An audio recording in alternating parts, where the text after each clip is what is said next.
নমস্কার, সবাই কেমন আছেন? কেয়ার ঘরকন্নায় সকলকে স্বাগত।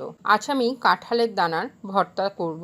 কত সহজে অল্প সময়ে হয় সেই রেসিপিটা আপনাদের সাথে শেয়ার করব। এখানে আমি কিছু কাঁঠালের দানা শুকিয়ে নিয়েছি।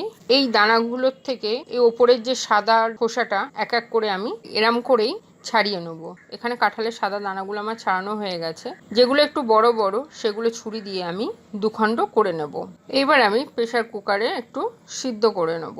এখানে সিদ্ধটা হয়ে গেছে। একটা ছেঁকনির সাহায্যে জলগুলো আমি ছেঁকে নিয়েছি। এবার দেখব যদি এই খয়েরি খোসাগুলো ওঠে তাহলে উঠলো, না হলে অসুবিধা নেই। একটা মিক্সার মেশিনে আমি এটা ভালো মতো বেটে নেব। এখানে আমি কড়াইতে অল্প একটু তেল দিয়েছি। তেল গরম হলে এর মধ্যে দিয়ে দেবো কালো জিরে ফোড়ন। এবার এর মধ্যে দিয়ে দেবো বেটে রাখা কাঁঠালের দানা, দিয়ে ভালো করে তেলের সাথে আমি মিক্স করে নেব। এবার এর মধ্যে দিয়ে দেবো স্বাদ মতো লবণ আর অল্প একটু হলুদ, দিয়ে ভালো করে আবারও মিশিয়ে নেব। দিয়ে দেবো চিনি আর দিয়ে দেবো নারকেল কোড়া। আমি এখানে 2 চামচ নারকেল কোড়া দিলাম। দিয়ে একটু নাড়াচাড়া করে এর মধ্যে দিয়ে দেবো অল্প একটু সর্ষে আর লঙ্কা বেটে রেখেছিলাম, সেটা একসাথে দিয়ে দেবো। দিয়ে ভালো করে মিক্সড করে নেব। বারবার কড়াইয়ের এটা নাড়তে হবে খুন্তি দিয়ে, না হলে কড়াইয়ের নিচে লেগে যাওয়ার সম্ভাবনা আছে। এখানে কাঁঠালের দানার ভর্তাটা আমার প্রায় হয়ে এসেছে। এখানে আমি দিয়ে দেবো 1 চামচ সর্ষের তেল আর অল্প একটু গোলমরিচের গুঁড়ো, দিয়ে ভালো করে আমি আবারও নাড়াচাড়া করে নেব।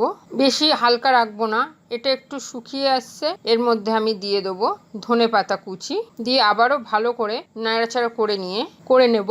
এখানে আরেকটু লবণ লাগবে, ওই জন্য আমি আবারও একটু লবণ দিয়ে নিলাম। এটা প্রায় হয়ে এসেছে। কড়াইয়ের গায়ে কিন্তু আর লেগে থাকছে না, খুন্তির সাথে উঠেই আসছে প্রায়। ওই জন্য এবার এটা নামিয়ে আমি সার্ভ করে দেবো। এটা গরম ভাতের সাথে কিন্তু দারুণ লাগে। এটা হলে নিরামিষের দিন আর কিছুই লাগে না। তো বাড়িতে একবার নিশ্চয়ই ট্রাই করবেন, আর ট্রাই করার পরে অবশ্যই আমার কমেন্ট বক্সে জানাবেন যে কেমন লাগলো রেসিপিটা।